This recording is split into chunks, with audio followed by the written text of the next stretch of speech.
Have a clinical case discussion on approach to a cardiovascular case. So let's understand here. I have specifically wrote approach to a cardiovascular case and haven't specified which case we will be discussing. This is because we don't have to jump onto the conclusion. I have seen people start auscultating directly to find the murmur. It would not be possible to really reach to a diagnosis. Here, specifically in the final years, you need to learn the skills to approach a cardiovascular case. And if you follow an algorithm, the basic steps, starting from the general physical examination, then pulse, and then moving on to systemic, then we would able to reach a appropriate diagnosis. So let's just focus on how we have to approach a cardiovascular case, and we need not to be apprehensive about it because if we learn the basic algorithm, we would be able to make a diagnosis. Okay, so let's begin our clinical case on approach to a cardiovascular case. So the name Mr. Y, a 56-year male, tailor by occupation, educated till 4th standard, resident of Paharganj, Delhi, and he belongs to a lower class by modified Kupaswamy scale. He weighs 70 kg. Now, I have specified weight here. Later on, we will discuss why I have used it. Here, one important thing is how do we calculate our socioeconomic status? So it's easy. There are just three components. That is H, E, S. E is for education, S is for the family monthly salary, and H is for the occupation of the head of the family. So he has a tailor occupation, semi-skilled, skilled. So we just score it. Education, he is primary education till 5th standard, and salary we asked it was 20,000 per month. So according to CPI index, the latest CPI index, he has 2 score for it. So the total score is 5. So it is falling into a lower class by modified Kupaswamy scale. Then our patient had achieved complaints of chest pain for 5 months. Now this chest pain, what all the systems which we can think of? One, of course, the CVS. Another, it could be a resp. Then it could also be a GIT because there is gastroesophageal reflux disease due to which we have a retrosternal chest pain and some musculocutaneous, some chondritis. It could also result in a chest pain. Okay, then there is awareness of his own heart sound. So this is what it is, palpitations. So past 2 months, he is also experiencing palpitations. Okay, now we are quite thinking about a CVS etiology. Then he has difficulty in breathing from past 15 days. So this is the main complaint which brought him to the hospital. That from past 15 days, he having shortness of breath or breathlessness, dyspnea, difficulty in breathing. So he has difficulty in breathing from past 15 days. Now the two systems which we can think of is one is CVS and one is respiratory. So depending upon the cause, we would follow the gradings of dyspnea. For CVS, we have NYHA, New York Heart Association, and for respiratory, we have MMRC grade. Okay, so let's see what there is in a history of present illness. So in history of present illness, according to the patient, he was apparently well 5 months back when he started developing chest pain. Now he is developing chest pain. Yes, so with the complaint of chest pain in response to a cardiovascular cause, what could be the lesions which we can think of? So as a chest pain, I know it is a symptom of symptom which I call as angina. It is a symptom of AS, AR, MVP. Okay. Then which is mild to start with, which then increase in severity, gradual in onset, progressive, stabbing in character, non-radiating, associated with night sweats. Fine.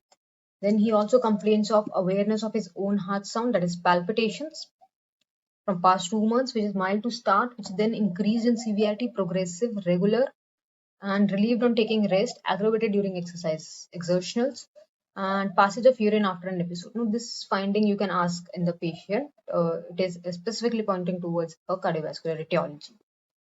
Then he also has complaints of breathlessness. Now, this dyspnea, the two systems which I have to rule out, one is CVS and one is respiratory. So for that, I asked that it is from past 15 days, it is mild to start, which then increase in severity, progressive. Earlier, patient used to feel breathless after exercise. So earlier, before 15 days, it was an exertional dyspnea. Fine. So exertional dyspnea is basically classified as grade 1. Okay, this is a grade 1 exertional dyspnea. which now even on climbing stairs or walking or going to washroom make him breathless. So that is, going to washroom is from moving from one room to another room. The patient is feeling breathless. That is came out to be a grade 3, and he feels better while resting. So he is at comfort while resting. If he would have felt discomfort even at resting, he would have been asymptomatic even at rest. It would have been a grade 4 dyspnea. Okay, at night he gets up due to breathlessness and go to balcony to get some relief. Okay, what this history is pointing towards, that at night he is feeling breathlessness. So at night he's feeling breathlessness. This history is of PND, that is paroxysmal nocturnal dyspnea. This history is of PND. Now, what happens in PND basically? So while we are lying down, the blood will be pulled out towards lungs. One. Second is that in REM sleep, there is a sympathetic discharge. Okay, and the vagal tone is increased, whereas the chemoreceptors or the respiratory center in our CNS, the respiratory center, they are decreased. So these the sensitivity is decreased, which leads to breathlessness, and the patient is already in a compromised state. So thus further exaggerate the symptoms. So the further the breathlessness is aggravated with them. That's why the patient feels breathlessness, and when he gets awake and then he will go to balcony or to get some air, he would feel better. Okay, so this is the basic mechanism of PND, which is often asked. So this is the PND history. It is now we know, have a clear in mind till now, that yes, it is a case of a cardiovascular case. Okay, we have vaguely with the positive symptoms we are able to make out, and not associated with lying. Okay, no orthopnea. He also feels tired on exertion. Fatigue is there, and during evening developed swelling in feet. Okay, this swelling in feet, if I ask, so this swelling in feet could be due to two systems which we could involve. One is renal and one is CVS. What happens in renal, that even in the morning the patient would have swelling of feet. The pedal edema would be present since morning. But in cardiovascular, since it is exertional, so while workout, with a whole day workout, at the evening or at night, the patient would develop swelling in the feet. So this is swelling in feet, which is quite pointing towards a heart failure, and it is in response to CVS etiology. Okay, which is gradual in onset, non-progressive. And this swelling of feet is also a feature of MS. Okay. There is no history of fever, cough, hemoptysis. If there would have been a history of hemoptysis, this hemoptysis would point towards mitral stenosis. Okay. Unconsciousness, syncope. This syncopic attack would point towards AS. So there is no such history. Wheeze or stridor, hoarseness of voice, abdominal pain, vomiting, jaundice, loss of appetite, no neurological complaints. Okay. Let's move on to past history. Now, what we have in past history, there is no history of similar attacks in past. There is a history of hypertension. Okay, there is already a vascular problem which is going on. The patient from past 10 years, and the patient is on medication. The patient is diabetic also. So there is a risk factors. So it's a high risk patient with hypertension and diabetes, and for which the patient is on medication. There is history of fleeting joint pain. This fleeting joint pain is transient joint pain history has been given by the patient, for which intramuscular injections were received. So this intramuscular injection could be of, this could be of penicillin. Okay. So we have a history which is suggesting of rheumatoid heart disease, rheumatic heart disease, RHD history is there, as well as the patient had rheumatoid arthritis. So there are a lot of risk factors which are pointing towards a valvular heart disease. Okay. Now there is no history of TB contact, asthma, epilepsy, no history of recent blood transfusion. Fine. Personal history, he has a mixed Indian diet. He consumes alcohol 50 ml per day, mainly whiskey, for 30 years. Now, while you are taking a personal history and there is a history of alcohol use or smoking, you need to ask that what amount of alcohol is taken and what type of alcohol is taken and for how many years. Why? Because it is used to calculate the consumption units. Okay. So here, in cases of alcohol, if I just calculate, it is 50 ml alcohol, and whiskey is used. So whiskey has a 40% concentration. Okay, so it would be a 40%, and we need to divide it by 100,000. So this came out to be 2 consumption units for this alcohol. In cases of beer, it would have been a beer, it would be a 5%. In cases of wine, it could be 7%. And the highest is in this rum or whiskey, which is 40% of alcohol content. Then he smokes 10 cigarettes per day for 30 years. We need to calculate the smoking pack years. So for pack years, what are the number of packs per day? So a pack contains 20 cigarettes. So this 10 cigarettes by 20, that would be a number of pack, that is half pack. And for 30 years, which comes out to be 15 pack years. Okay. This, what is significant pack years? Significant pack year is 20. Okay, 20 pack years are significant. So here it is not significant, but yes, you need to calculate that there are 15 pack years. There is no history of tobacco chewing, substance abuse, normal bowel and bladder, disturbed sleep due to midnight awakening due to breathlessness, that is PND. Due to PND, he is not able to sleep properly, and no known allergies. In family history, both the parents are hypertensive, diabetic, and on medication. No history of TB contact, no history of heart disease in family. Fine. So the parents also have hypertension and diabetes. Then course during hospital stay, the patient has been reviewed and investigations like X-ray, ECG, echo, and all routines are awaited. Fine. So we have the patient is already admitted, and then afterwards we are taking up the history, and all these investigations are awaited. The treatment history, the patient is on antihypertensive drugs, amlodipine 10 mg. Usually we start with 5 mg dose and then we increase. Then anti-diabetic, we have metformin 500 mg as well as aspirin. Fine. So this is due to the previous complaints of hypertension and diabetes. The patient has been following those medications. But now with these complaints, let's see. Before that, let's summarize our history. 56-year-old male. What are the chief complaints? Chest pain. Now, firstly, we know that there is a cardiovascular involvement. Okay. With these history, vaguely we are able to make out that yes, there is a cardiovascular involvement. And now let's see specifically the symptoms. As I talked about the chest pain, angina, it could be a symptom of AS, AR, or MVP, that is mitral valve prolapse. Then he has palpitations. These palpitations could be a symptom of MR, AR, or MVP. Okay. He also has a PND. Fine. Then there is a history of dyspnea. This dyspnea can be seen in cases of all the valvular lesions which we can see of left side, that is AS, AR, MS, MR. Fine. Which days earlier, grade 1. Now in summarizing our history, we can use the medical terms, but all before summarize, we have to, in the history of present illness, we have to use patient's language. So here we can easily use dyspnea, which was grade 1, now increased to grade 3 by NYHA classification. We have to specify. So by specifying this is NYHA classification, we know that now we are dealing with a cardiovascular case. If it would have been a respiratory case, we would have used MMRC grading, like how much yards the patient feels breathlessness, like this, climbing trees, climbing stairs.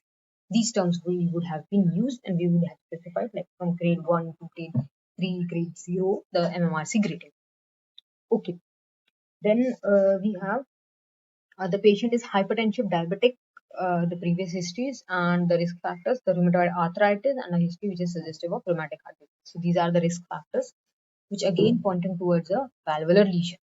Even in cardiovascular case, now we are specifically reaching towards that yes, it could be a valvular lesion. Okay, it would be a valvular lesion. Let's move ahead. He smokes smoker with 15 pack years. We calculated it, an alcohol consumption of 2 units. Okay, we calculated it. And there is an alcohol index. Now this alcohol index by Widmark formula, how we calculate, just know it, that the grams of absolute alcohol. So the consumption units are 2, that is 2. And here we will use the weight of the patient in grams. So he is 70 kg, so we will write 70. There is a coefficient known as R, and then we will multiply this by 100. So this is Widmark's formula which we calculate alcohol index. Now this R varies. In female it is 0.55 and in males it is 0.68. Okay, so we just calculated it, and we have summarized our history, and the patient is likely a case of valvular heart disease. Based on a history, we are able to make this much diagnosis that there are some valvular heart lesions in the patient. Let's move on to examination. In general physical examination, the patient is oriented to time, place, and person, informed verbal consent taken, privacy maintained, average build, examined while lying in bed, no pallor, icterus, clubbing, cyanosis, lymphadenopathy, but there is a bilateral pedal edema, which the patient also complained that at night he is developing edema, swellings. This is of pitting type. Okay. What is non-pitting? Non-pitting is found in thyroids. Okay, the thyroid related disorders. It is fine. So for pedal edema, we can check the dorsum of the foot or the peritibial. So we press the tibia for at least 10 to 30 seconds we press, and then we will remove. If still there is a pit, it is a pitting edema. If it resolves spontaneously, it is non-pitting edema. Okay, now this bilateral pedal edema we talked about, it is in heart failure, it is seen in mitral stenosis as well. Okay. Then pulse rate. It is 102 per minute in right radial artery. Just important. It's a CVS case, so the pulse is of utmost importance. Okay, you need to take the pulse count for entire 1 minute. You need to jump to just 15 seconds and then you multiply it by 4. No, just take properly the pulse for like this. Properly the pulse. Just measure the pulse in the right radial artery for appropriately 1 minute, and then try to find that is it regular or irregular. Okay, so it's regular normally, and if it is seen as irregularly irregular, you would be able to appreciate. If you take it sincerely for 1 minute, you would be able to appreciate the rhythm. It is seen in cases of atrial fibrillation. Okay, it is good in volume, fine. It is normal in character. There is no radial or radiofemoral delay. The radiofemoral coaptations of aorta can be seen. Arterial wall thickened. It could be due to arteriosclerosis, age related, it can happen. Fine. Arteriosclerosis. Then all peripheral pulses are palpable and equally felt on both sides. Respiratory rate 16 per minute. Abdominothoracic temperature. Note, don't say afebrile. Note the temperature. 98.5 degree Fahrenheit and right axillary fold. BP is 130 by 80. He is hypertensive, but he is on medication, so the BP is controlled. Now, what is the optimal BP if I say? The optimal BP would be less than 120 or 80. Okay, that would be optimal. Normal would be less than 130. Okay, if I would say elevated, it would be more than 130. It would be elevated, but still it is not 130 to 140. 130 to 140, it is elevated, but it is not still categorized as a hypertension. If it is more than 140, it is grade 1 hypertension. More than 160, it is grade 2. Okay. If it is more than 180, that would be hypertensive crisis. Okay, that would be a hypertensive crisis. And in hypertensive crisis, we have two components. Now this 180 by 120. Okay, this is diastolic is 120. Either could be possible. If systolic is coming 180 or the diastolic is coming 120, we would categorize it as a hypertensive crisis. Now, in this crisis, if there is an end organ damage is present, we say it as an emergency, and if the end organ damage is not there, we call it as an urgency. Okay, this much you need to know about blood pressure, and typically in the case of hypertension.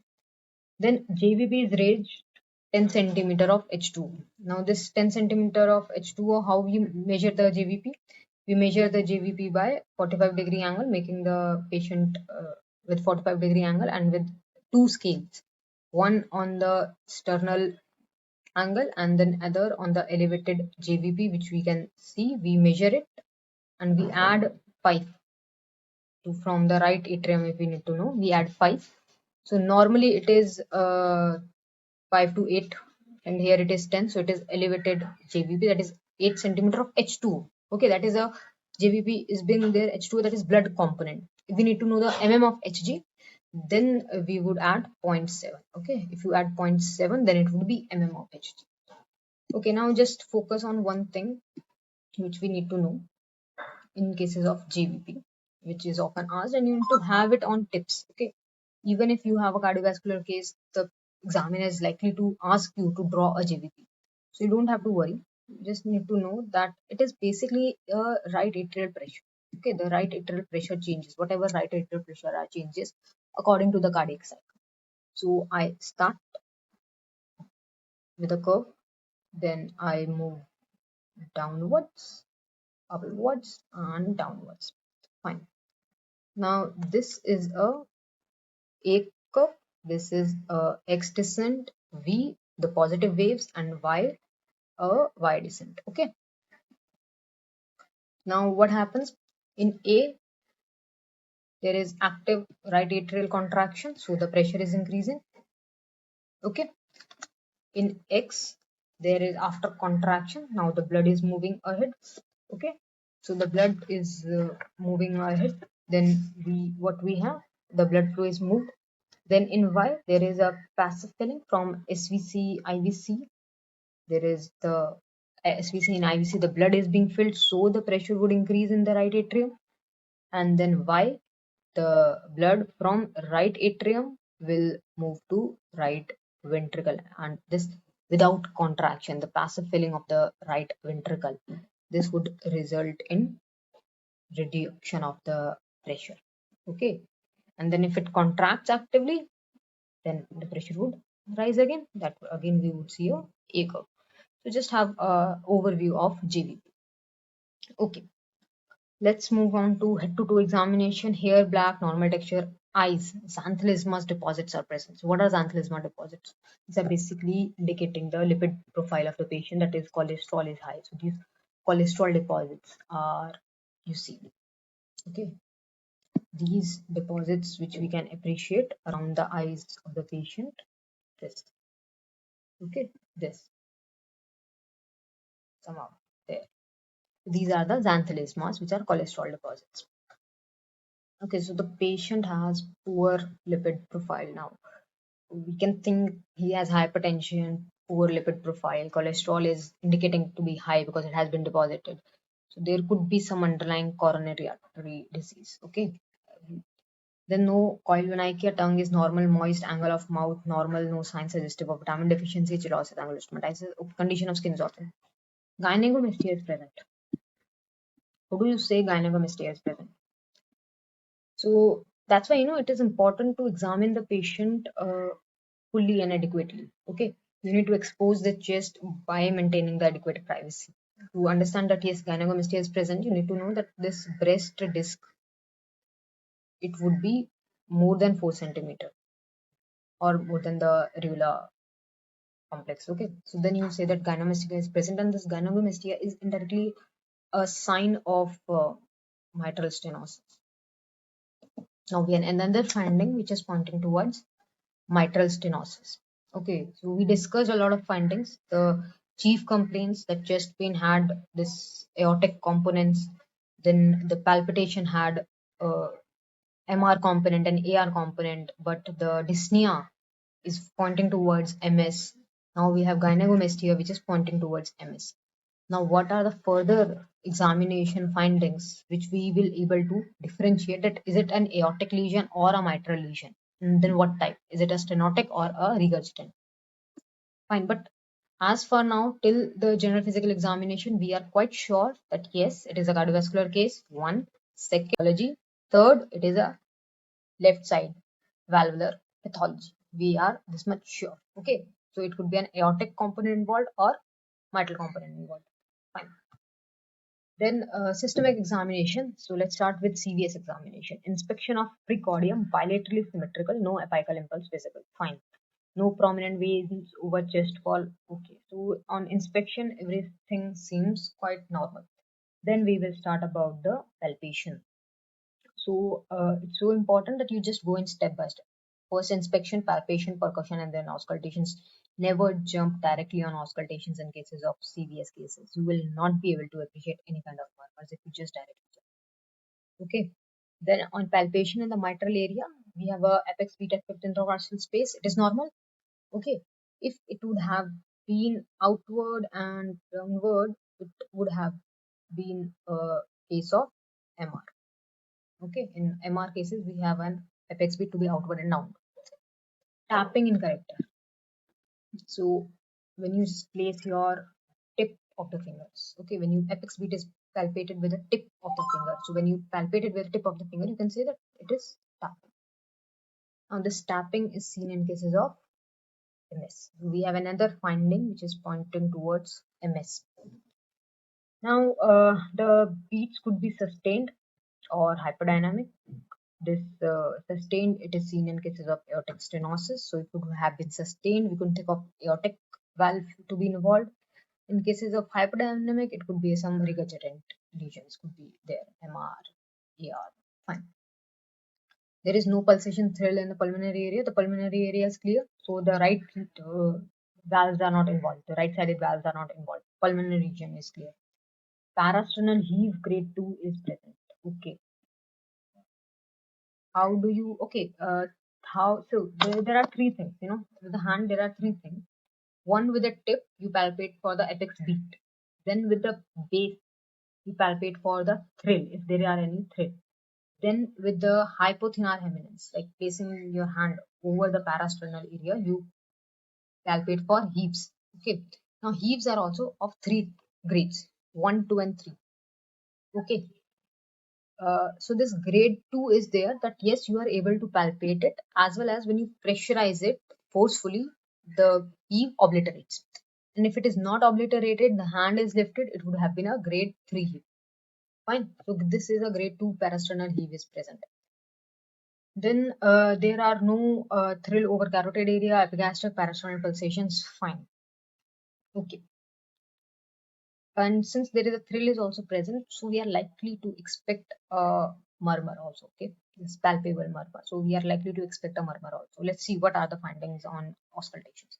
Percussions, it is of importance in cases of pericardial fluid. Here it is normal. Okay. Then auscultation in mitral area, the first heart sound is loud. Okay, first heart sound, that is S1 is loud. What happens in all the cases of valvular disease, the S1 is soft, except the cases of MS and TS. They have loud S1. So now we have another finding suggestive of MS. It could be a TS, but yes, we have the tricuspid area to be examined.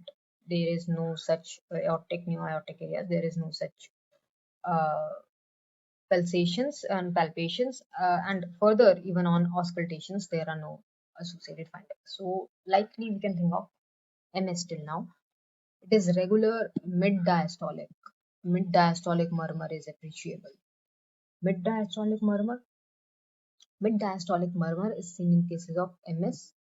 We have another finding pointing towards MS. Mid-diastolic murmur, it is also seen in cases of severe MR. Okay, we have another finding of severe MR. So now we know that the valve involved is mitral. Okay, it could be stenotic or it could be regurgitant or it could be both also. Then we would have overlapping of symptoms. Fine. It is rough in character, grade 3. Now the murmurs also have grades. So the grade 1 is basically very faint, with a lot of concentrations you are able to hear it. In grade 3, the murmur is loud, and even on slightly or easily, if you place the steth over the area, you are able to appreciate the murmur. So it is grade 3 that yes, you are able to appreciate it. Okay. And in the later grades, it keeps on increasing, that by the edge of the stethoscope it would be grade 4. Then even if the patient is able to hear, then grade 5. And then even without the stethoscope, it is so loud, if you are able to hear, it would be a further grading. So you just need, if you say you are able to appreciate a murmur, you need to grade it. Okay. Normally we are able to appreciate the grade 3 murmur, which is loud and easily steth is being placed. Okay, heard with the bell of the stethoscope. Why bell? The steth has the two components. One is bell, one is the diaphragm. So with the bell, we have the low pitches murmur. So it is best heard with the low pitch murmur. So it is heard with the bell of the stethoscope. Best heard in left lateral liquid disposition. So even if you're not able to appreciate the murmur on supine, you usually ask the patient to shift to left lateral position, then you will able to appreciate the murmur. Opening snap after S2 is present.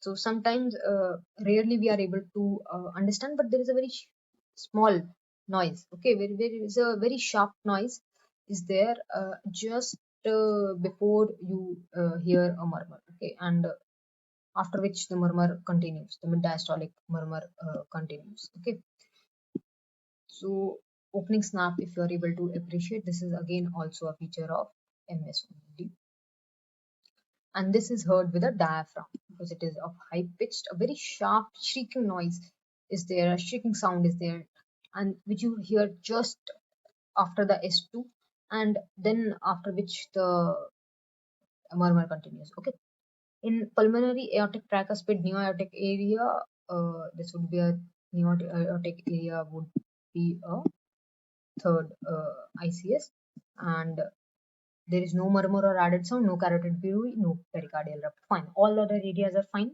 Now, till the examination, we know that there are one CVS case, one it is valvular pathology, it is of left side, and most likely here, even between A and M, we are more pointing towards the mitral valve pathology is there.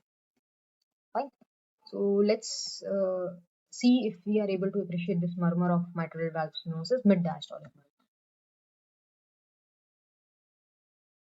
Okay, fine. Then we have systemic examination.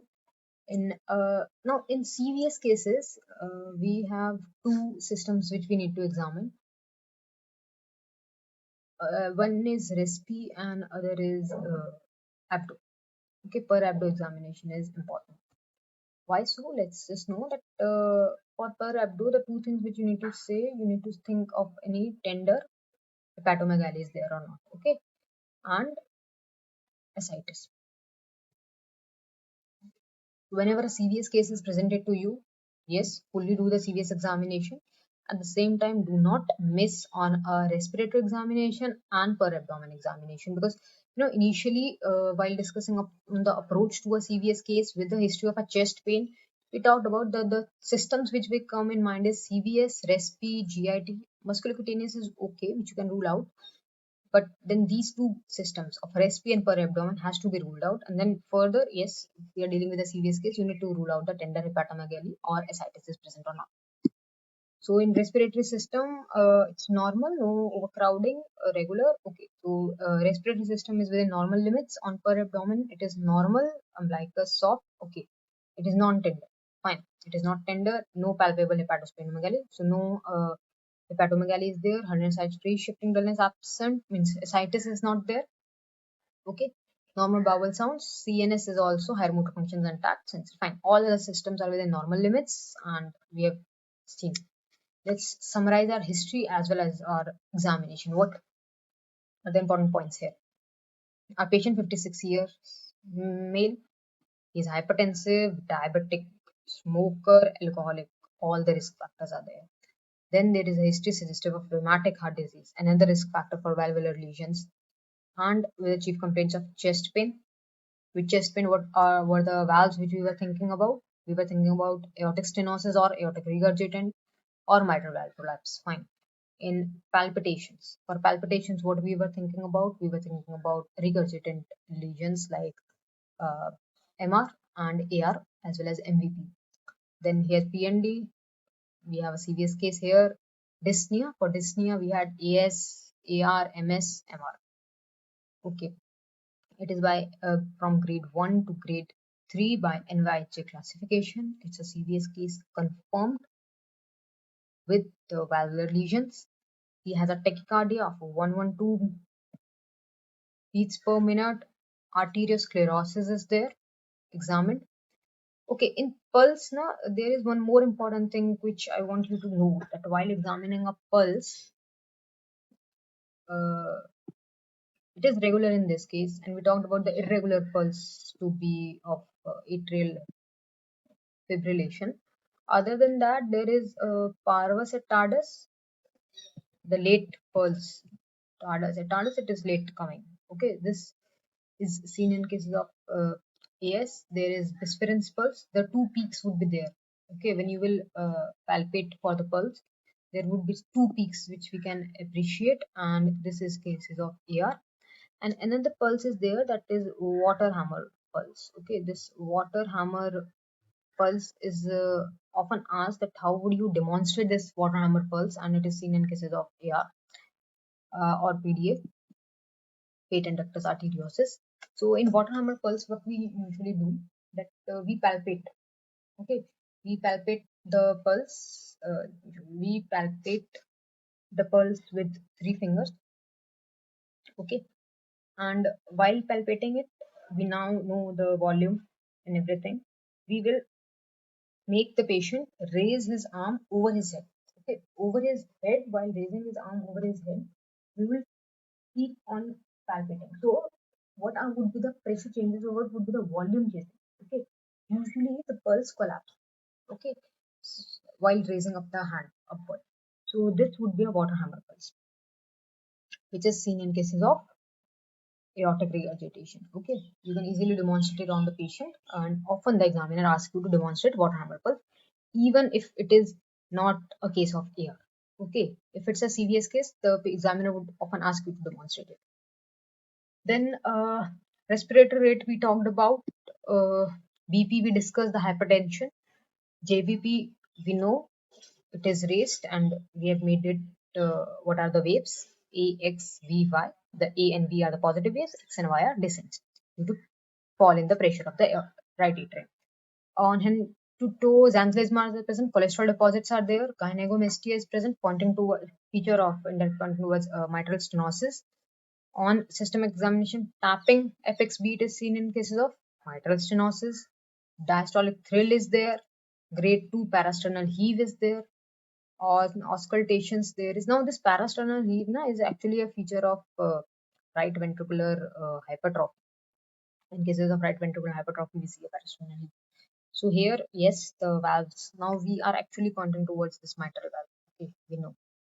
And what are the associated more complaints?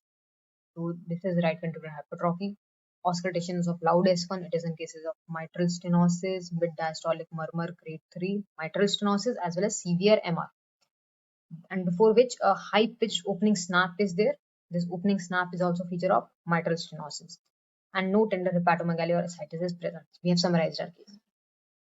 See, though the other systems are within normal limits, still we need to specify that yes, we have looked for tender hepatomegaly or ascites. Okay. So the patient is likely a case of valvular heart disease. Left side valvular heart disease. What are the differentials based on such?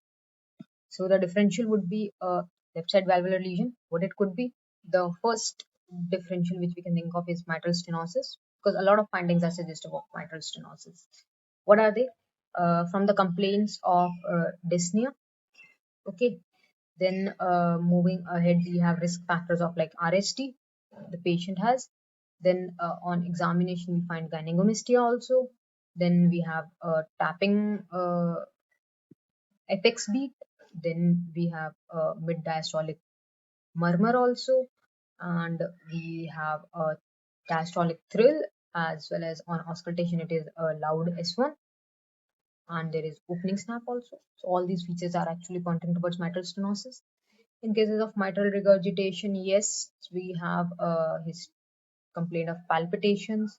We have mid diastolic murmur, which is seen in cases of severe MR. Fine. Mitral valve prolapse just on basis of complaints of angina and palpitations, aortic stenosis in cases of angina, and aortic regurgitations, palpitations, and angina complaints are there. Fine. Then right ventricular hypertrophy, because there is a history of PND, cardiac failure because there is swelling of feet also is there. Okay. So these are what we can think of. So let's diagnose our case based on history and examination.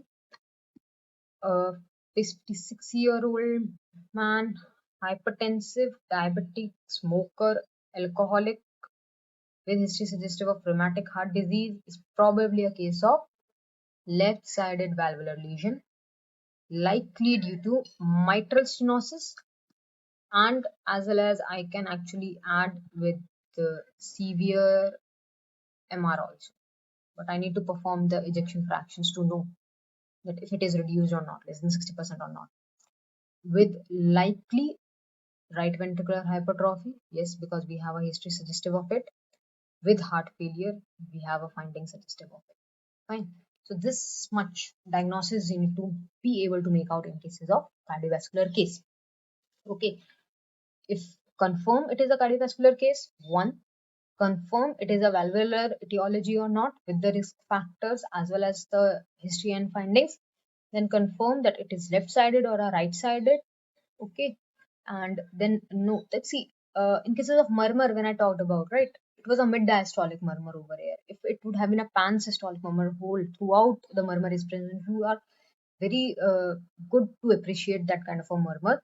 And this pan systolic murmur in cases of TR, okay, in cases of TR that is present.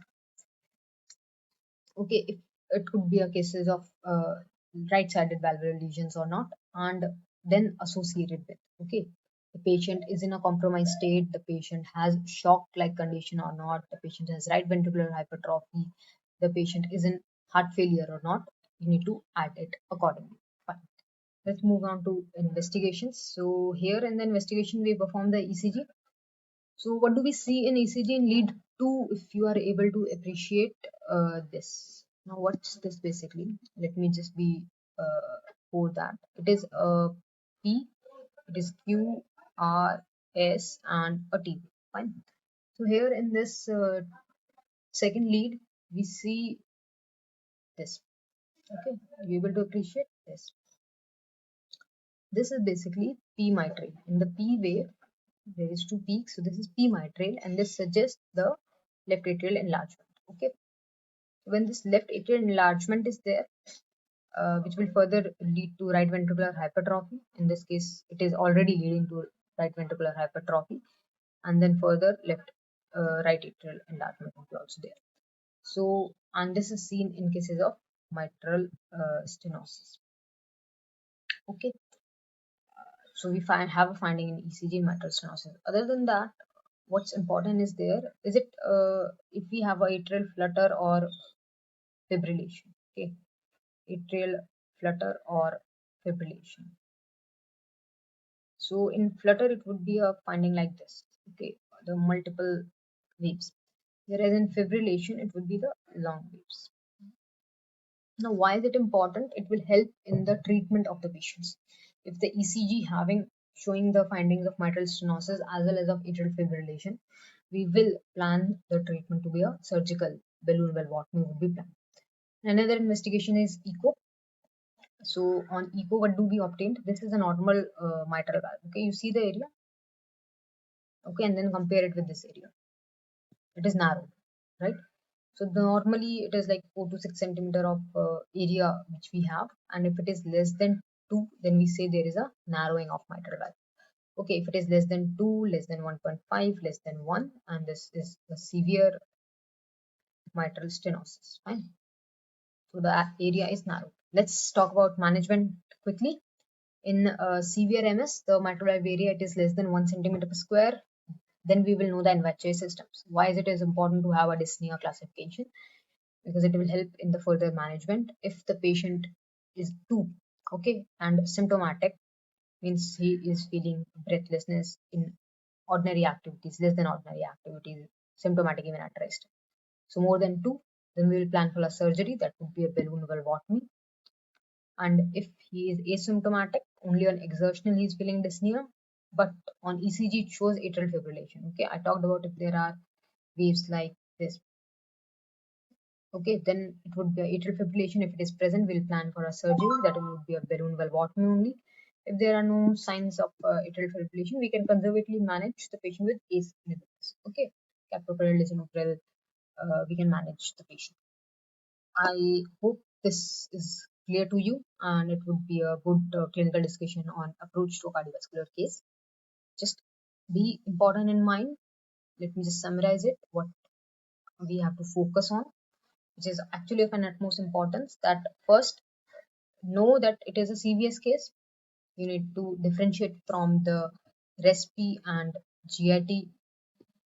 Then, based on the symptoms, you need to know that if it is a valvular etiology or pericarditis or any cardiomyopathies or not. Okay. Then you need to know if it is a valvular etiology, it is left sided or right sided.